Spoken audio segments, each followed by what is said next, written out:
আসুন আজ আমরা শবে বরাত কি আতা সম্পর্কে জানবো ইনশাআল্লাহ। শাবে বারাত শব্দটা এসেছে আরবিক থেকে। শাব অর্থ রাত, বারাত অর্থ মুক্তি বা ক্ষমা, মানে দাঁড়াই ক্ষমা ও মুক্তির রাত। আমি ধারণা অনুযায়ী এই রাতটা হয় শাবান মাসের 15 তারিখের আগের রাত।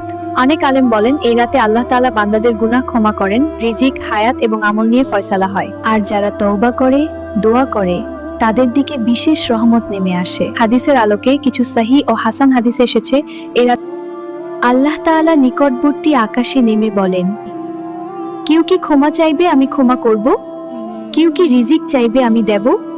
তবে শাবে কদরের মোটো কোনো নির্দিষ্ট ফরজ ইবাদত এই রাতে ফিক্সড করে দেয়া হয় নাই। আলেমদের মধ্যে মতভেদ আছে। কেউ বলেন বিশেষ ফজিলত আছে, কেউ বলেন এটা শুধু সাধারণ নফল ইবাদতের রাত। তাহলে আমরা কি করব? সবচেয়ে নিরাপদ ও সুন্দর আমলগুলো হলো তওবা করা, দোয়া করা, নফল নামাজ, কুরআন তিলাওয়াত করো। এটা কোনো প্রদর্শনীর বিষয় না, কোনো অস্থির উৎসব না। এটা হলো নিজেকে আল্লাহর কাছে ফিরে দেওয়ার রাত। কারো প্রতি বিদ্বেষ না রাখা, আতশবাজি, অহেতুক উৎসব, বিদআহ এগুলো থেকে দূরে থাকা। এক কথায় শাবে বারাত কোনো জাদুর রাত না, এটা নিজেকে আল্লাহর কাছে ফিরে যাওয়ার সুযোগ। আর আল্লাহ তো বান্দার ফিরে আশা তাই চান। তাই এই রাতে তুমি শুধু বলো, ইয়া আল্লাহ আমি ভুল করেছি। ভিডিওটি ভালো লাগলে প্লিজ লাইক করো, সাবস্ক্রাইব করো, বন্ধুদের সাথে শেয়ার করতে ভুলো না কিন্তু।